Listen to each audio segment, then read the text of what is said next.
El pasado, la hermana Severiana publicó en el chat de la célula número 1 una lámina, un slide que quisiera compartir con ustedes. Esa lámina decía, hay un hermano que se le acerca a otro y le dice, ¿te enteraste del pecado de fulano? Aquí lo tenemos en la pantalla. ¿Te enteraste del pecado de fulano? Y el otro hermano le responde, no. Estoy muy ocupado corrigiendo los míos. Esta lámina refleja precisamente lo que el Señor nos está enseñando en el Sermón del Monte, cuando dice que debemos ocuparnos en sacar la viga que está en nuestro ojo. Quiero invitarle que leamos esta porción bíblica, misma que leímos el domingo pasado. Hoy continuaremos con esa misma porción, ya que no logramos concluir por asunto del tiempo.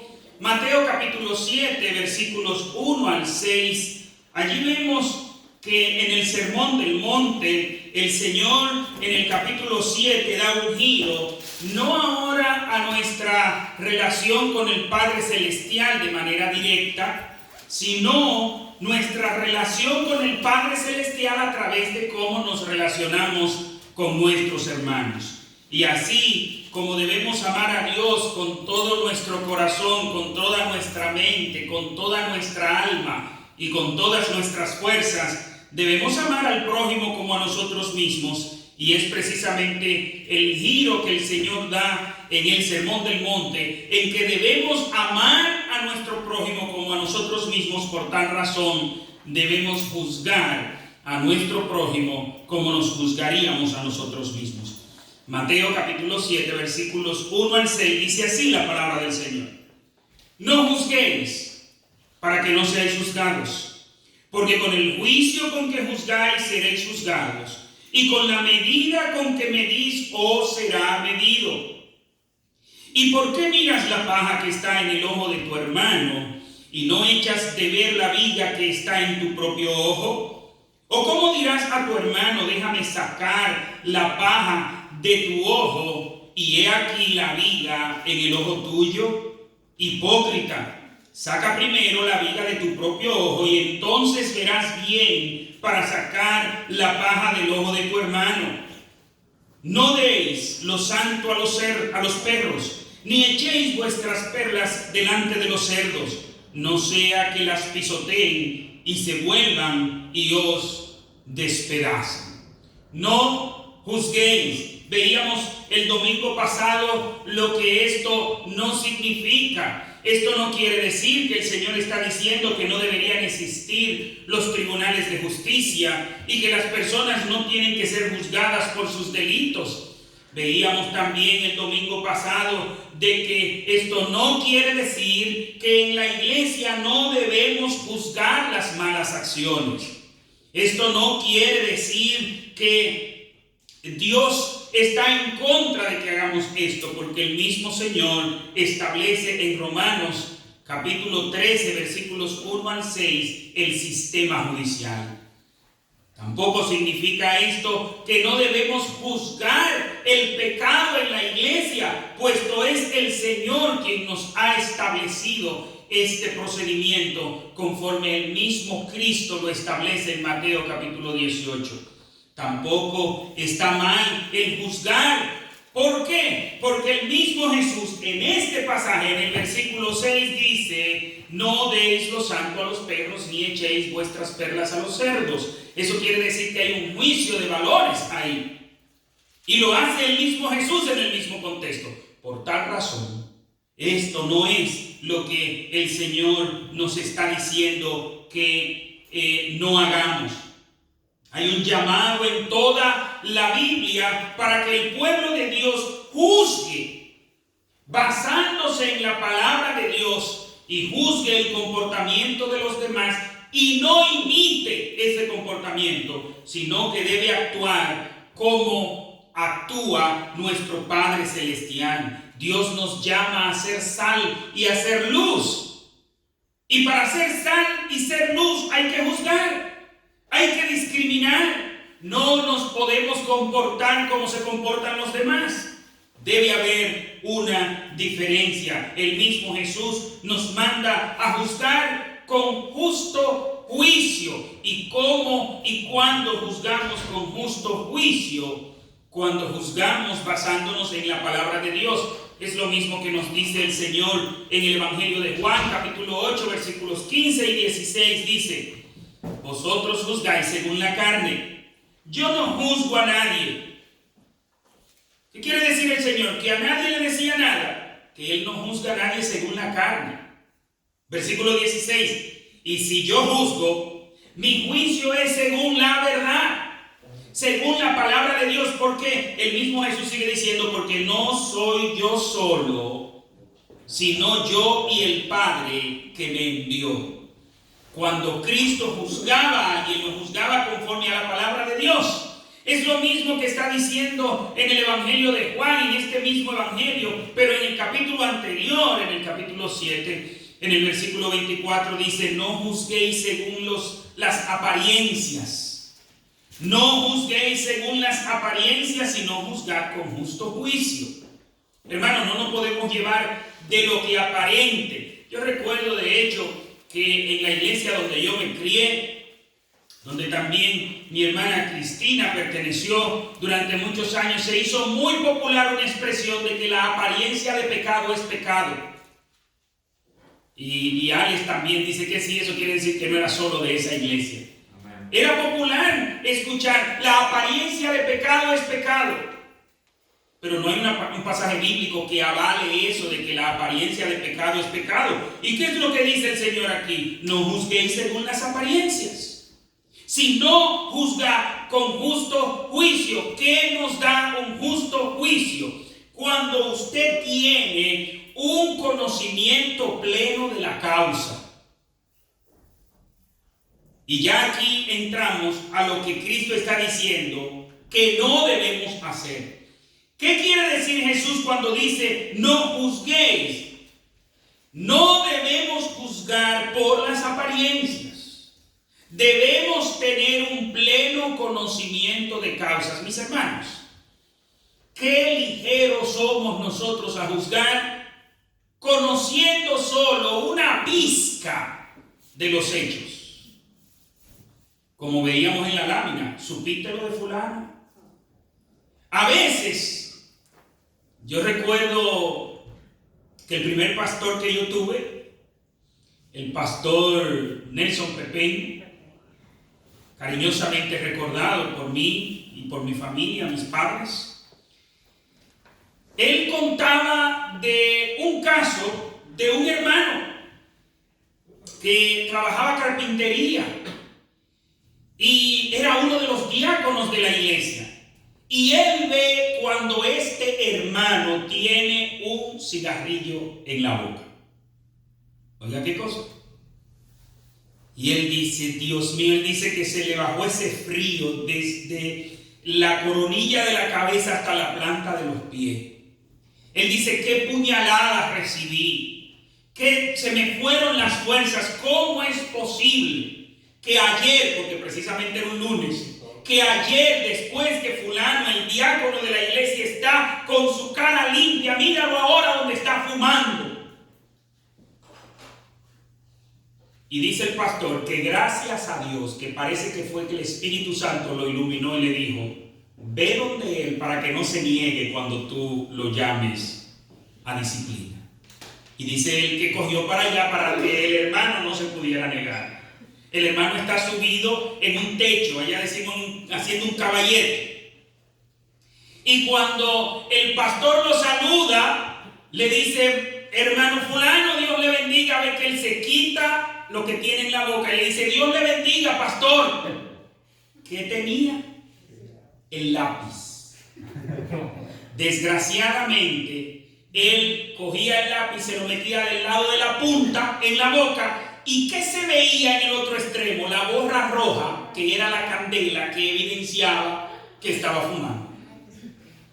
Y le dice el pastor: hermano, baje, por favor, venga, baje. Y se sientan los dos ahí porque el pastor está tembloroso así. Y dice: ay, hermano, usted no se imagina lo que me ha pasado. Y le cuenta. Y se explota de la risa el diácono, dice, yo pastor nunca en mi vida, ni siquiera cuando no era cristiano. Y él le dice, sí, yo sé que sí, yo conozco su integridad. Pero por eso es, decía el pastor, por eso es que nosotros no podemos juzgar conforme a las apariencias. Mis hermanos, imagínense lo que hubiera pasado si el pastor se va y llama al cuerpo de ancianos para poner en disciplina a este diácono. ¿Qué iba a suceder allí? Lo primero era que el diácono lo iba a negar hasta más no poder, y de hecho se iba a sentir mal con un pastor mentiroso y calumniador. Era eso lo que iba a suceder. Pero además, el pastor iba a defender su posición hasta más no poder y darse cuenta de la incapacidad de aquel diácono mentiroso y engañador. Porque fue que yo mismo lo vi. ¿Ustedes se imaginan el tremendo problema que iba a suceder allí? Señores, así mismo suceden las cosas. ¿Cuántas veces una hermana poca prudente se le acerca a otra hermana porque le ve el vientre un poquito hinchado y le dice, fulana, pero ¿qué es lo que está pasando? ¿Tú estás embarazada? Yo he escuchado esa conversación. Yo recuerdo que estaba en la iglesia y escucho que una hermana le dice a otra, precisamente, una diaconisa le dice a una muchacha, fulana, pero ese vientre tuyo está muy grande y tú no estás casada, tú estás embarazada. Le dice, ay no, hermana, es que cuando me va a llegar el periodo se me hincha el vientre. Y eso le pasa a muchas mujeres. Señores, es importantísimo que cuando nosotros vamos a juzgar algo, tengamos pleno conocimiento de causa. Porque son muchas las divisiones, tremendos los problemas que se dan cuando juzgamos conforme a las apariencias, cuando juzgamos por lo que yo me imagino, cuando juzgamos por lo que a mí me contaron.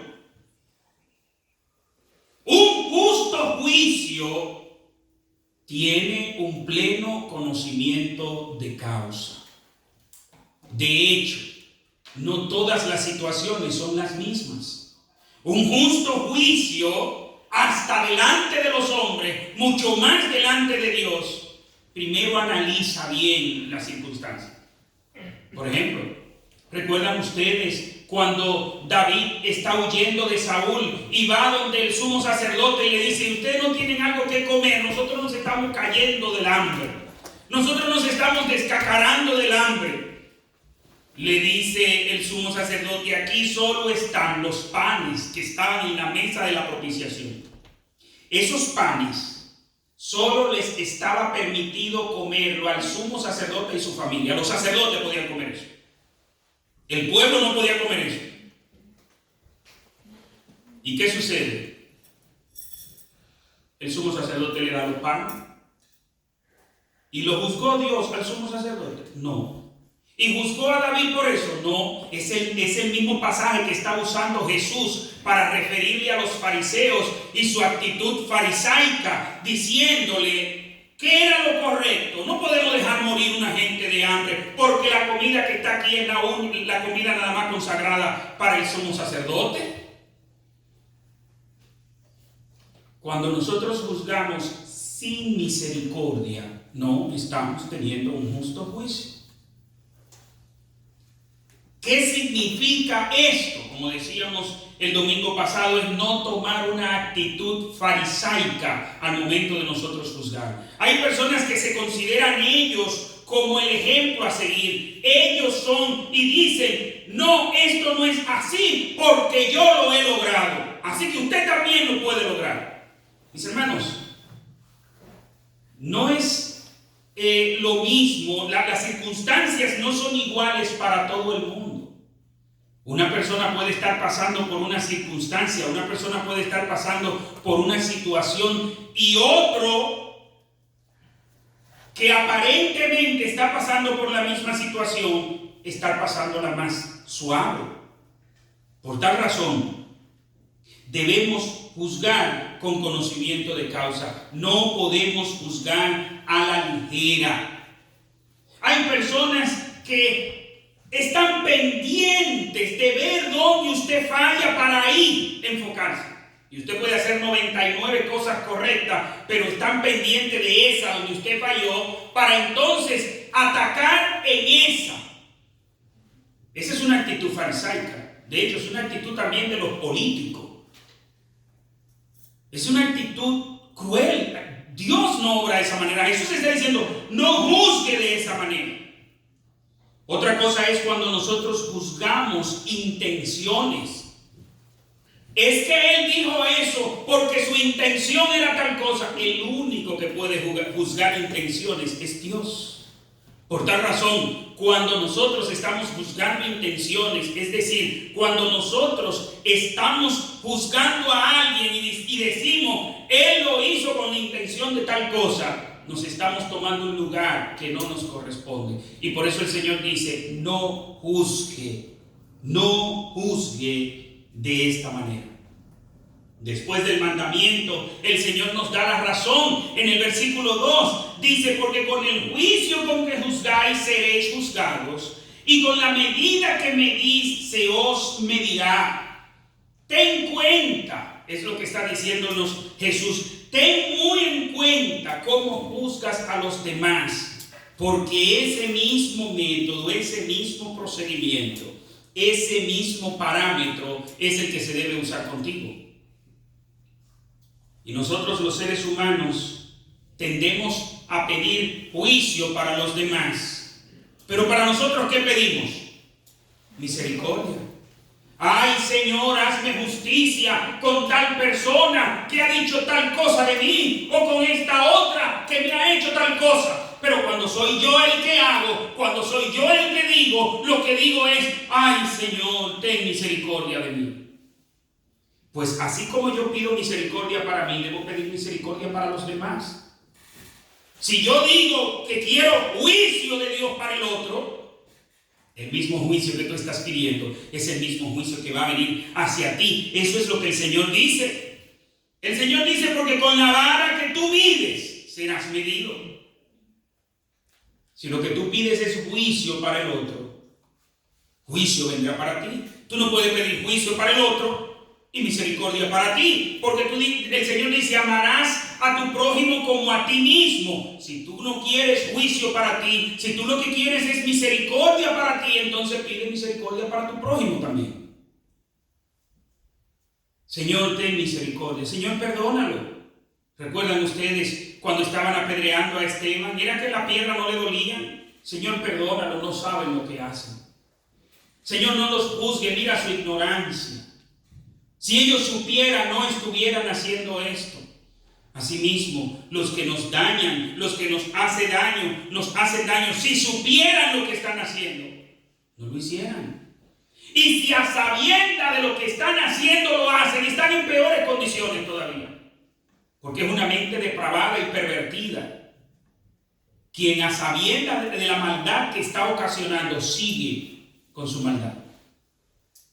¿Y qué es lo que debemos pedir? Misericordia por esa persona, porque así nos pasa a nosotros. El Señor nos da la razón. Si amas a tu prójimo como a ti mismo, juzga a tu prójimo como te gustaría que te juzguen a ti, con misericordia. No juzgue de manera farisaica. No busque la manera de que esa persona le caiga todo el peso de la ley de Dios, pero a ti toda la misericordia de Dios. No. Pide misericordia por esa persona. Otro elemento que el Señor nos trae en el versículo 3 y 4 dice, ¿por qué miras la paja que está en el ojo de tu hermano y no echas de ver la viga que está en tu propio ojo? ¿O cómo dirás a tu hermano, déjame sacar la paja de tu ojo cuando tienes la viga en el tuyo? Mis hermanos, el Señor nos está enfocando en cuál debe ser el procedimiento adecuado. Antes de tú juzgar, analiza bien lo que hay en ti. La lámina llega el de carita media relambía, decimos en mi país, una carita media atrevida. Te enteraste del pecado de fulano, hasta con un gesto como hasta de medio gozo. Hay gente como que se gozan cuando ven que el otro cae. Sí. Hay hermanos que se sienten bien cuando, ¿cómo? Fulano en pecado. No lo dicen por fuera, pero por dentro están bueno. Recuerdo lo que me hizo. Y recuerdo una expresión que escuché también, mis hermanos, porque según uno tiene tiempo en el Señor, uno escucha mucho. Mucha gente cree que son cuentos que uno se inventa. No, es que según va pasando el tiempo, mire, en la iglesia hay trigo y hay cizaña también. Y hay en algunas ocasiones que hay más cizaña que trigo. Y recuerdo la expresión, se perfilaba como un cristiano maduro, un hermano muy de Dios, un cristiano de esto probado, de lo que esto. Había un nuevo creyente que estaba muy activo, muy esto, muy lo otro en la iglesia, y se enteran de un pecado que había cometido. Y oiga lo que dice este hermano: yo lo sabía. Yo lo sabía. Llevaba demasiado gasolina. Iba demasiado rápido. Lo veía con mucha aleluyita y muchas cosas. Yo sabía que iba a caer. Y viene un hermanito, Ramón Regalado, y le dice: ¿y oraste por él si tú sabías que él iba a pecar?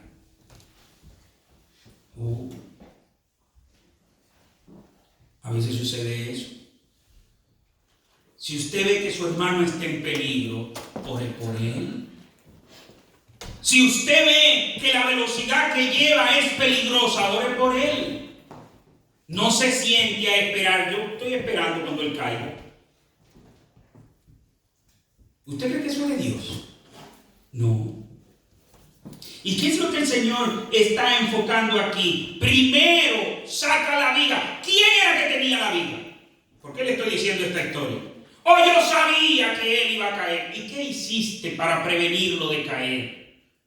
¿Qué hiciste como cristiano que Dios te mostró que tu hermano estaba en peligro? ¿Qué hiciste por él? Si no hiciste nada, la paja está en el ojo de aquel, pero está la viga en el tuyo, que no te dejó ver a aquella persona como tu hermano. Lo estabas viendo como tu rival, lo estabas viendo como que me está robando escenario. Todo el mundo lo está poniendo atención a él. ¿Qué había? Recelo. Y como había recelo, quería que el otro cayera.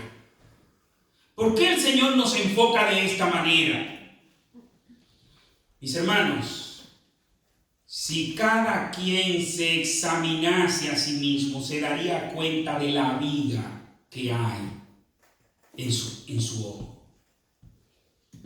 Se daría cuenta de la cantidad de cosas para corregirse a sí mismo. Pero somos muy ligeros a juzgar al otro. Somos muy ligeros a evaluar al otro. Mis hermanos, ¿cuándo quiere ver usted las vigas grandes en los ojos de mucha gente? Cuando se están dando los informes de los ministerios. Ese ministerio hizo muy poco. Y la pregunta es: ¿y tú qué hiciste? Fulano no me gusta cómo dirige ese ministerio. Pero ¿y tú qué estás haciendo? Y somos muy dados.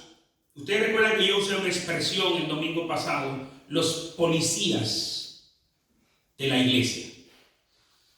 Pues déjenme decirle que las iglesias también tienen cronistas. Los cronistas de la iglesia.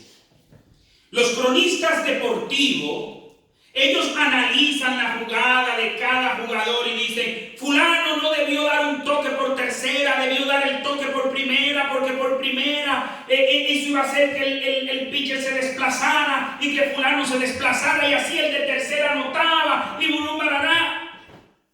No porque Chicharito que se llama un futbolista, ¿no, verdad? No, porque él no debió patear la pelota de esta manera, debió patearla. Pero un tipo obeso, gordo, dale la pelota a él. Y así mismo hay hermanos en la iglesia, ellos son cronistas. Ellos analizan cómo están funcionando los ministerios para entonces ellos decir quién lo hace bien y quién lo hace mal. Pero ellos no hacen nada. Saca la viga de tu ojo. A veces somos tan ligeros cuando se descubre el pecado. Hay una ilustración que dice que la iglesia es un hospital. Y yo me identifico mucho con esa ilustración. Si es un hospital, en un hospital hay médico y enfermo. ¿Usted qué es? ¿Médico o enfermo? ¿Usted qué es? Si usted es enfermo, no esté juzgando al otro enfermo. Porque aquí médico solo hay uno. O vamos a decir, si queremos decirlo, 3 médicos, Padre, Hijo y Espíritu Santo, pero ellos son uno. Y el procedimiento que tenemos, lo que opina cada quien, no la palabra de Dios. Entonces, ¿qué sucede? Cuando usted está en el hospital, usted de pronto está sentado y ve a este señor con esa cosa que tiene en la cara, que se le ve tan fea, tan grotesca y como hasta asquerosa, y usted voltea la cara y mira ahora esta muchachita jovencita, buena moza, elegante, preciosa, bien maquilladita, y usted dice, oh, por fin me pasó un colirio por los ojos. Sucede que esa persona tiene una enfermedad de la piel, pero esta otra tiene SIDA. Y esa no se ve en el rostro. Pues mire, en la iglesia todos tenemos. Todos. Qué fácil es cuando nosotros juzgamos el pecado del otro. Porque el pecado del otro es evidente. Porque se ve. Ese hombre se le ve esa llaga que tiene. ¿Y qué es lo que dice? ¿De qué sufre? No, eso es una psoriasis.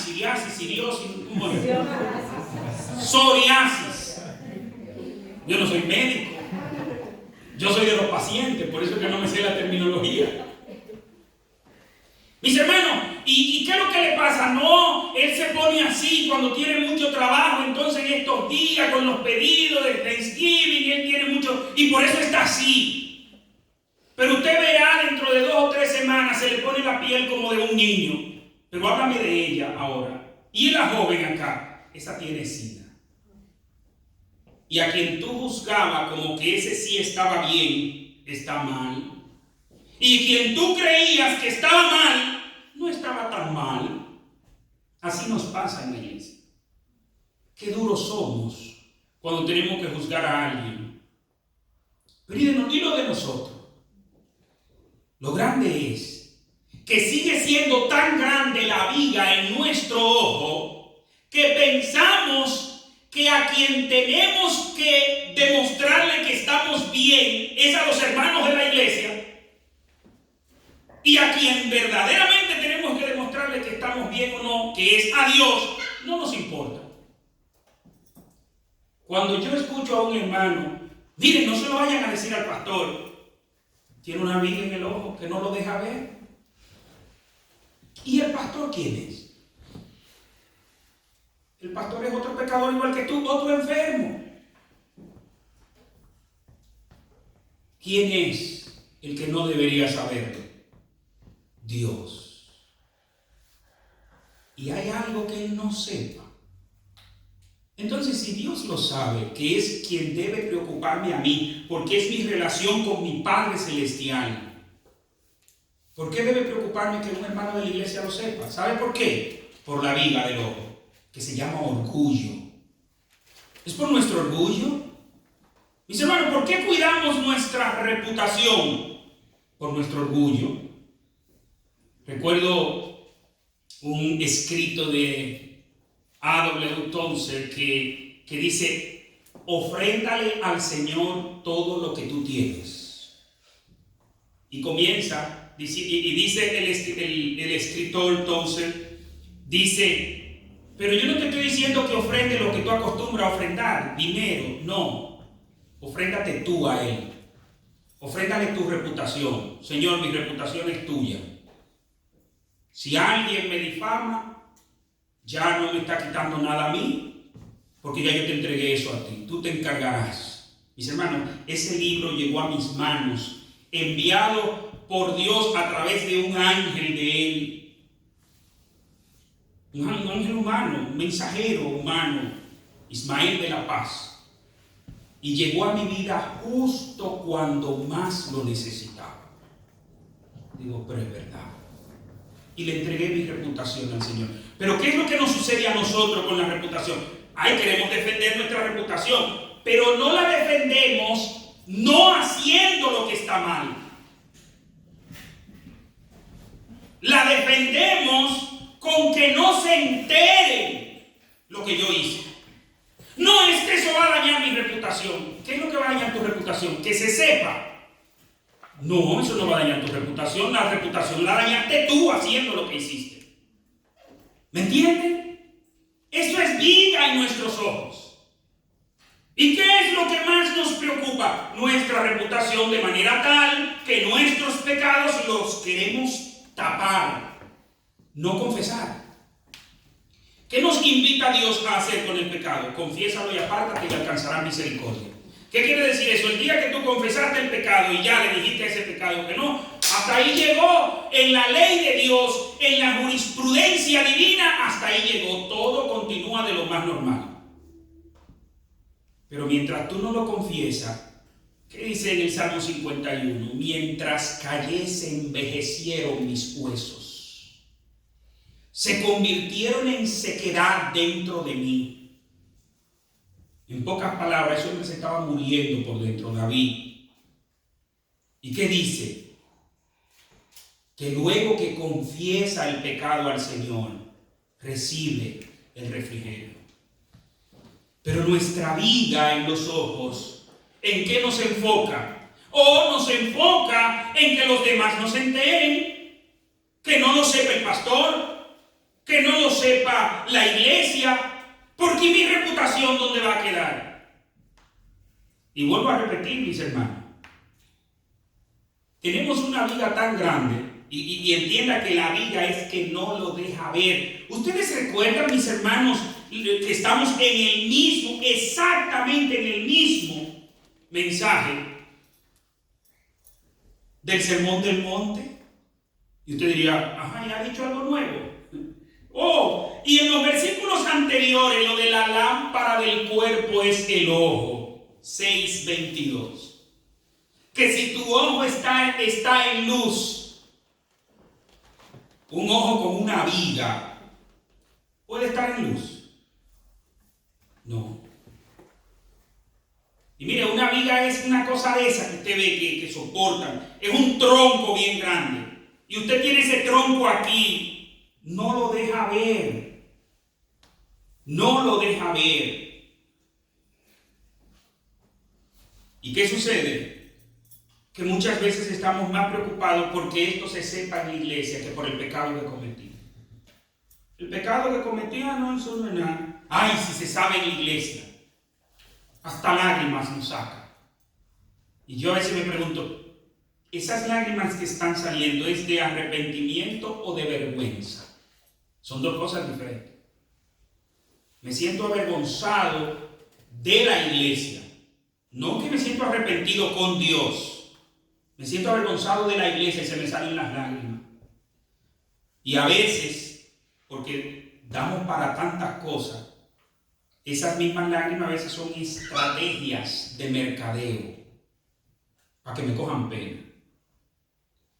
En estos días, para ser más exacto, el miércoles pasado, el pastor Carlos Echezuría tiene un programa allá en Venezuela. Ahora no recuerdo el nombre del programa. Estábamos analizando precisamente el tema de la victimización como cuando se usa la victimización como proceso de manipulación. Y conversábamos ahí, decíamos, de cómo en la iglesia nos victimizamos para manipular y que me cojan pena. ¿Cómo me victimizo? Lo primero es que al pecado no se le llama pecado en la iglesia.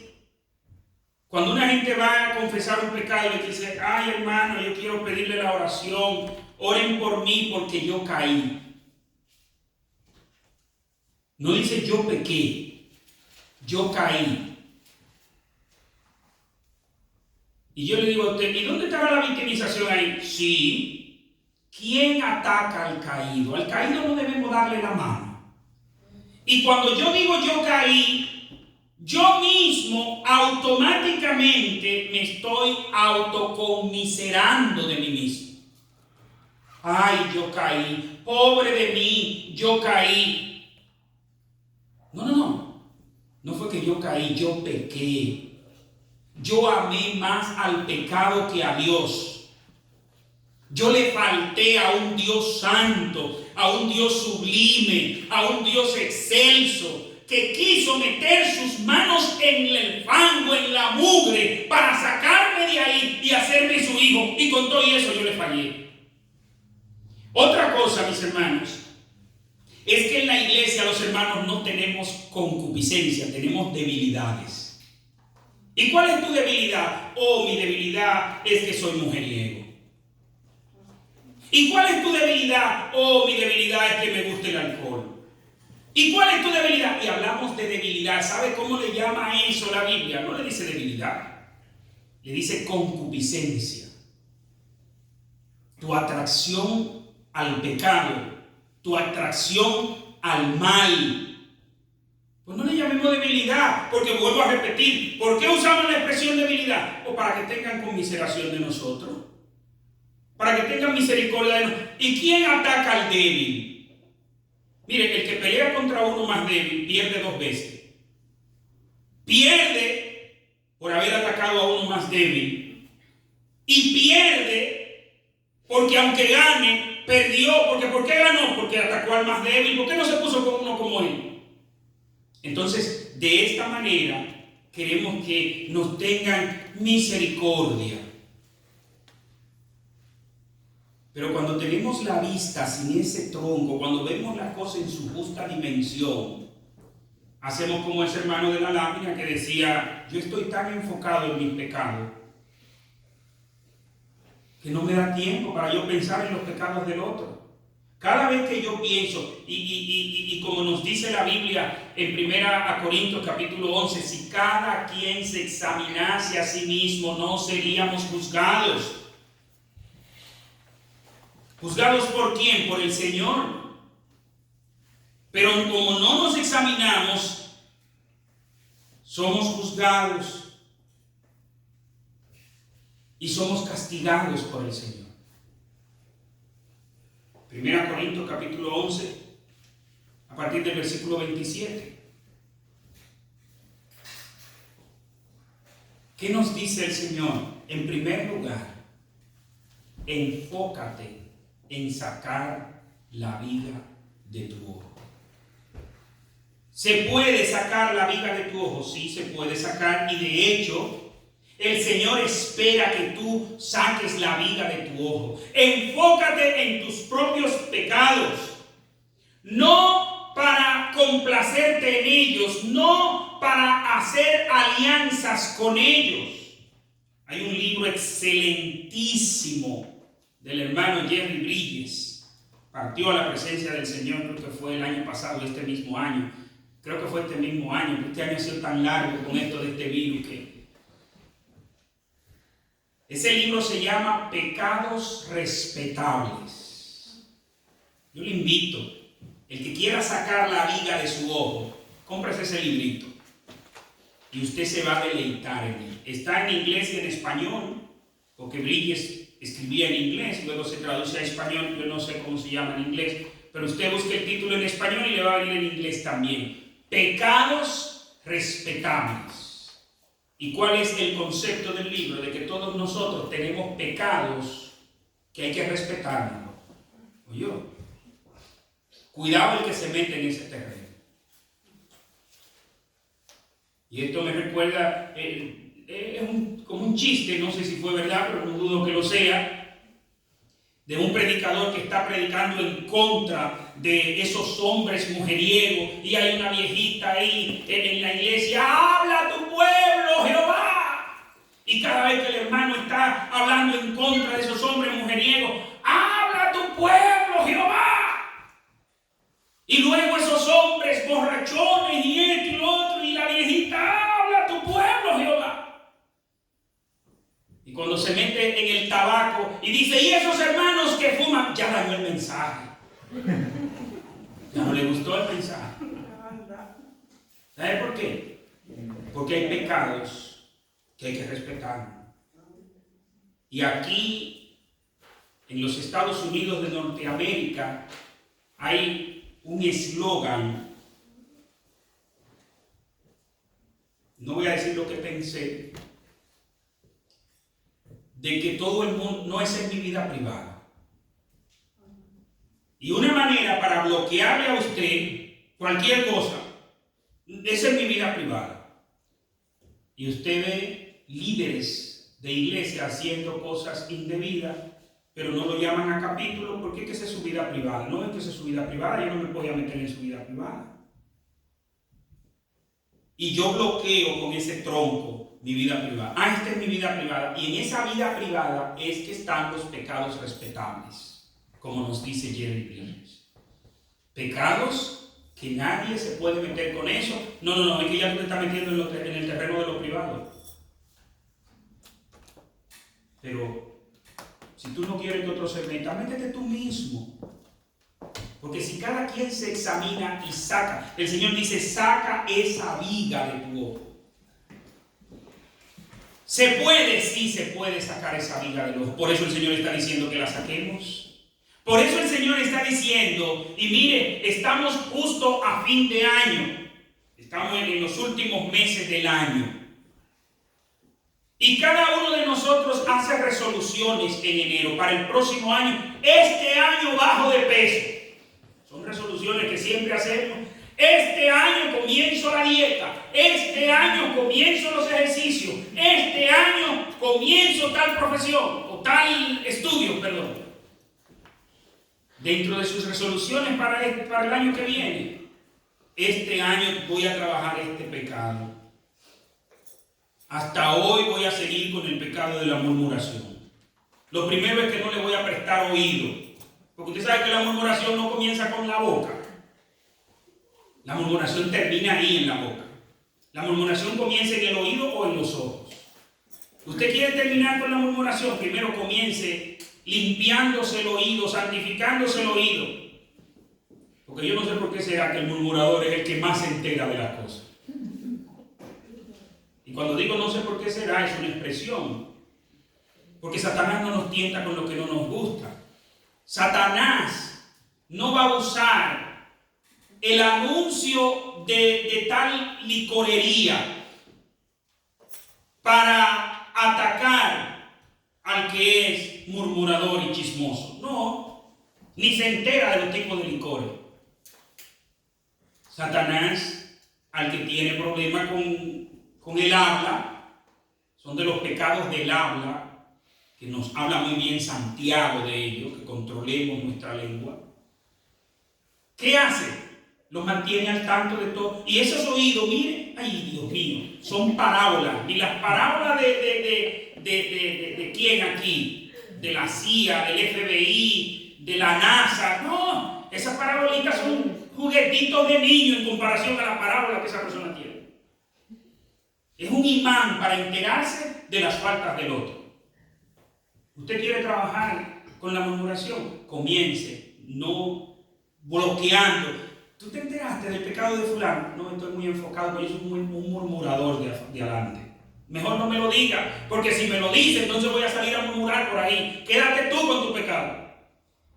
O si no, usted quiere eliminar el tema de la murmuración. ¿Tú te enteraste de lo que hizo fulano? Espérate, fulano. Aquí me está diciendo fulano que si yo me enteré de lo que tú hiciste. ¿Qué fue lo que tú hiciste? Dímelo tú. No, pero yo lo tengo aquí enfrente, que él me dijo eso. Mire, nunca más en su vida lo voy a inventar con usted. Yo recuerdo de alguien que se me acerca, no es un solo caso, muchos casos he tenido así. pastor, yo quiero decirle algo, pero usted no se lo puede decir a nadie. Le digo, pues no me lo diga.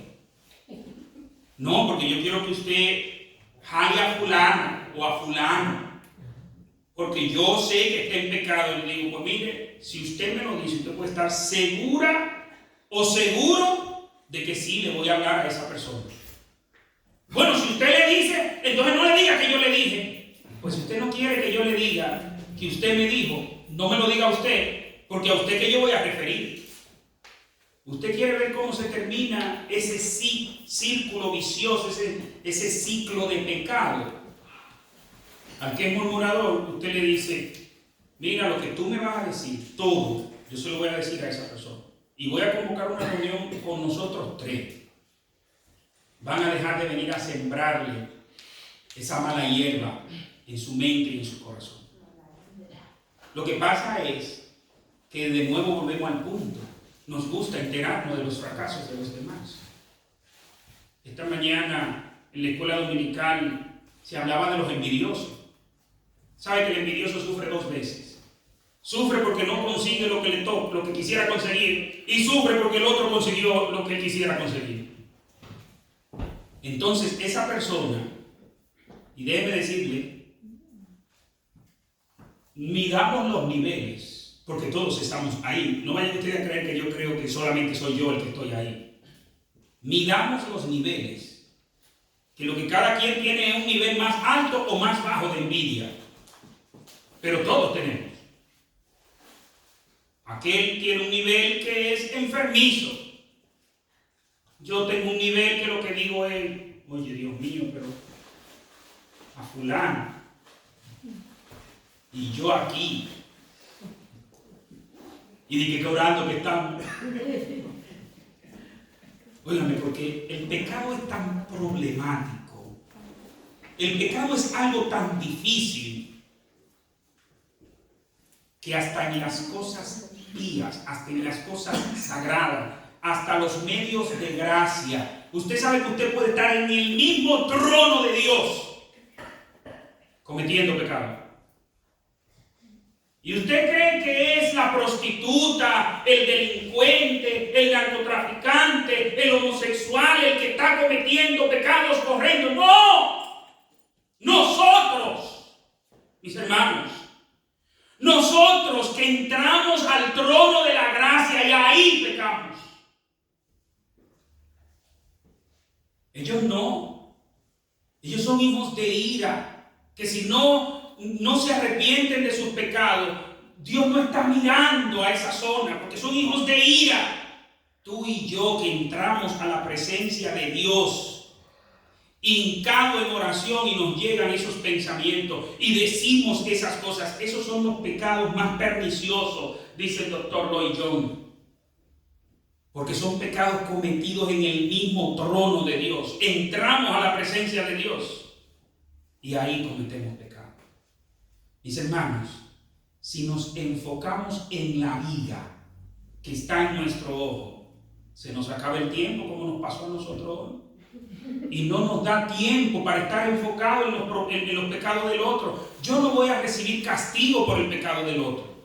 Yo voy a recibir castigo por mis pecados. Y claro, usted dirá, no, pero ya todos mis pecados están perdonados en Cristo. Sí, están perdonados para salvación, pero no que usted no va a tener consecuencias. 1 Corintios 11, 27, de manera que cualquiera que comiere este pan o bebiere esta copa del Señor indignamente será culpado del cuerpo y de la sangre del Señor. ¿A quién le está hablando el Señor ahí? ¿A los inconversos?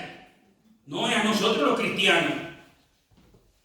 Que aunque en Romanos 8 dice ninguna condenación hay para los que están en Cristo Jesús, pero es ninguna condenación para ir al infierno. Pero castigo sí, sigue diciendo.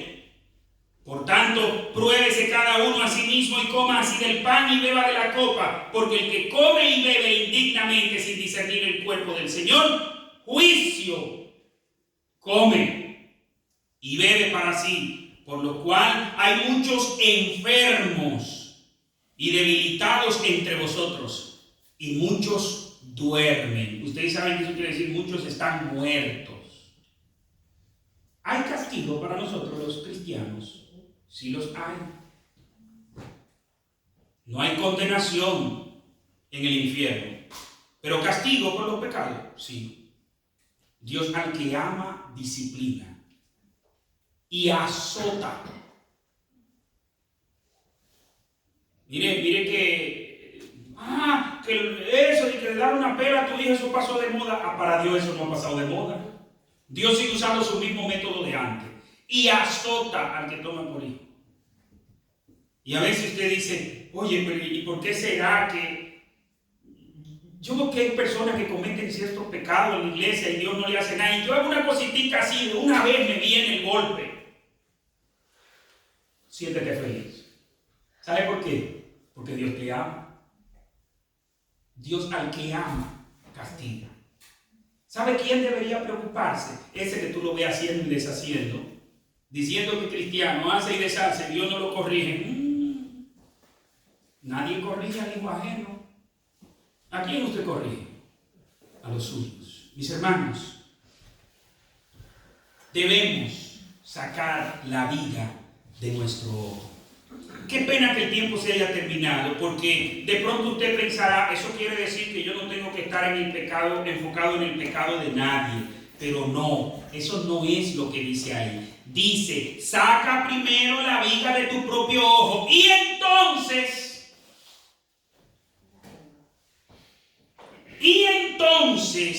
verás bien. ¿Y te va a quedar así de brazos cruzados? No. Vas a tener una vista tan fina y aguda que vas a poder sacar hasta una mota de polvo del ojo ajeno. Tú lo vas a poder sacar, porque tú verás bien.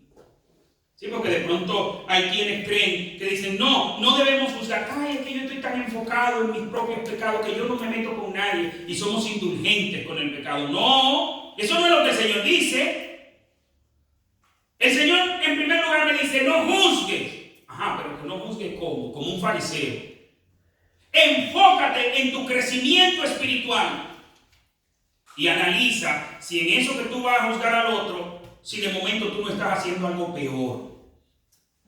Porque si estás haciendo algo peor, analiza y saca esa vida.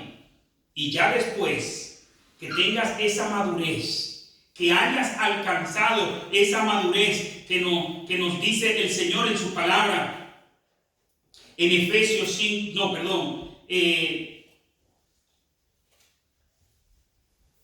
Corintios 2:15. En cambio, el espiritual juzga todas las cosas sin que él sea juzgado por nadie.